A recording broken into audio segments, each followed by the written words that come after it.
November 1961, Michael Rockefeller, exploring for artifacts in Papua New Guinea, disappears without a trace. For me, the biggest danger in Papua New Guinea is that, overwhelmed by its facade, one can misunderstand its essence.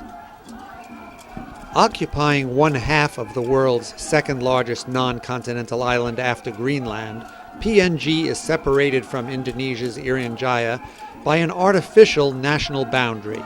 The indigenous cultures overlap both sides of the border. Tari Airport, our first view of the highlands.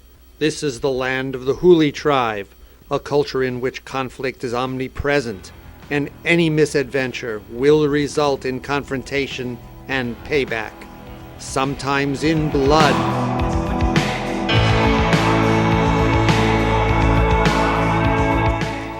A deep trench seen here, and an armed guard duty-bound to protect this village from intruders. The intruders can be nearby villagers or opposing clans. We see one in traditional dress and one in modern dress, but they are one talk, that is, allied kinsmen. Our temporary abode, Abua Lodge. It's comfortable and has no-nonsense security at the front gate. Passing these colorful structures, we are told that they are graves reserved for prominent people or victims of war. Ordinary people are buried underground in unmarked graves at the village edges. Women in mourning can be identified by their dress. Here we see a widow in the center, her friends on the outside. Huli wig men growing the human hair wigs they are known for. This process understandably takes years, with months of isolation while the rituals surrounding the process go on.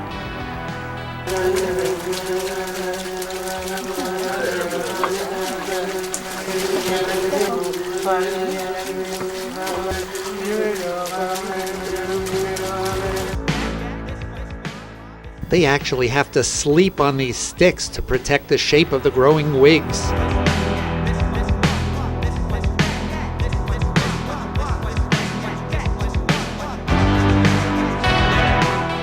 We have your everyday wigs and your ceremonial wigs. These oxides are used to dye this ceremonial model. This man, wearing traditional dress, walks along the road with his two wives. Let's explore the process in which a man with enough pigs can acquire a new wife. We see the bride price pigs being inspected by the prospective relatives. The in-laws from hell flank the blushing bride, who looks on as her mom negotiates the transaction.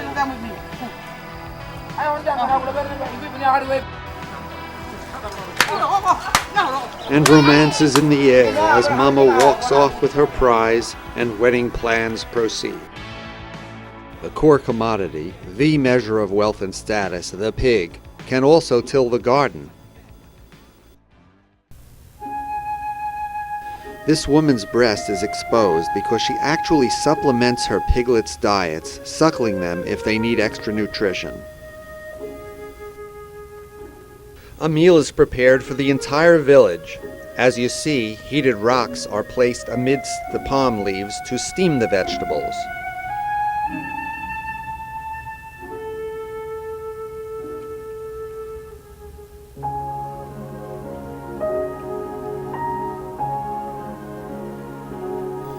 Water is added to create the steam, and finally burlap and soil to insulate.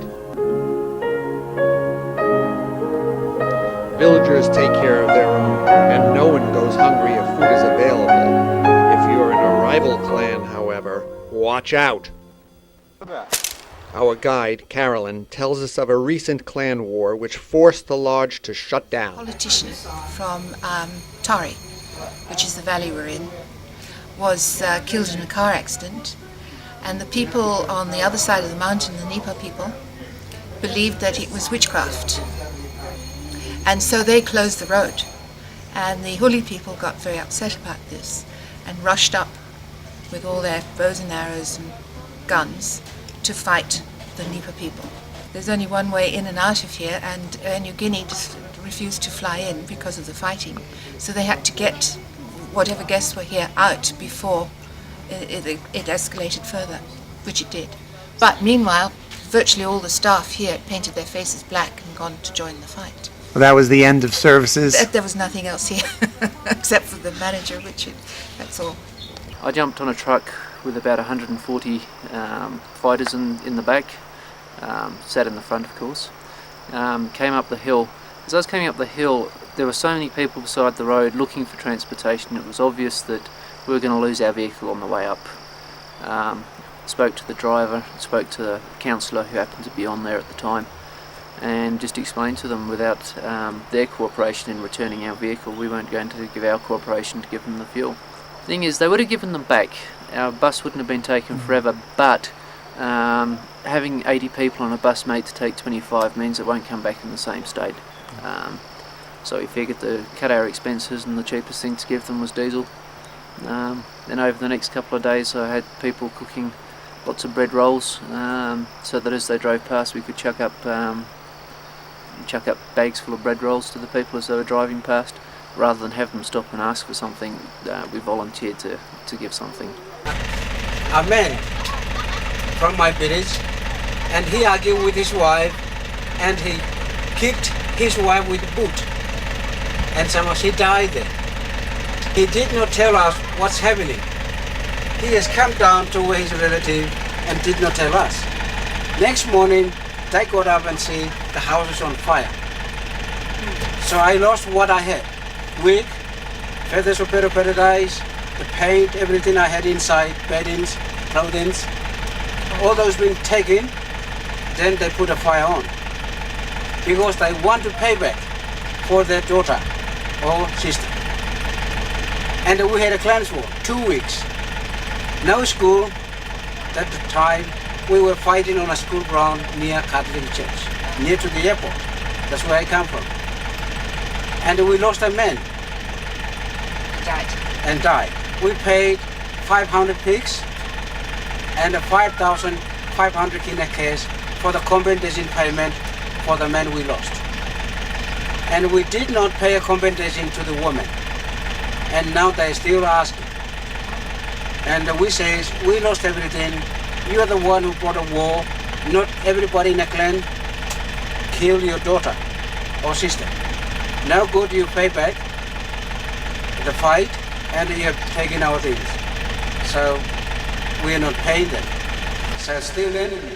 So still enemy. So still enemy.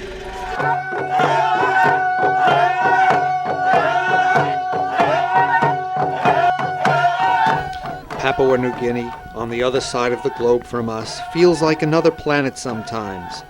But never jump to conclusions, because the biggest danger here is that because of its facade, one could easily miss its essence.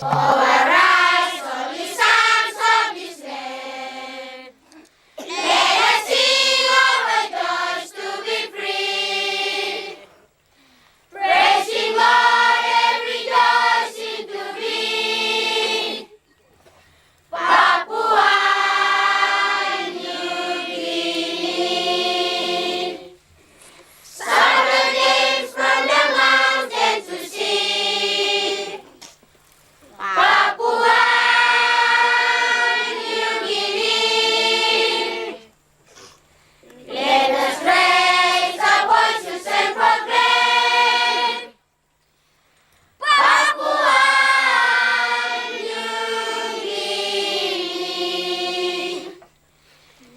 give thanks to the good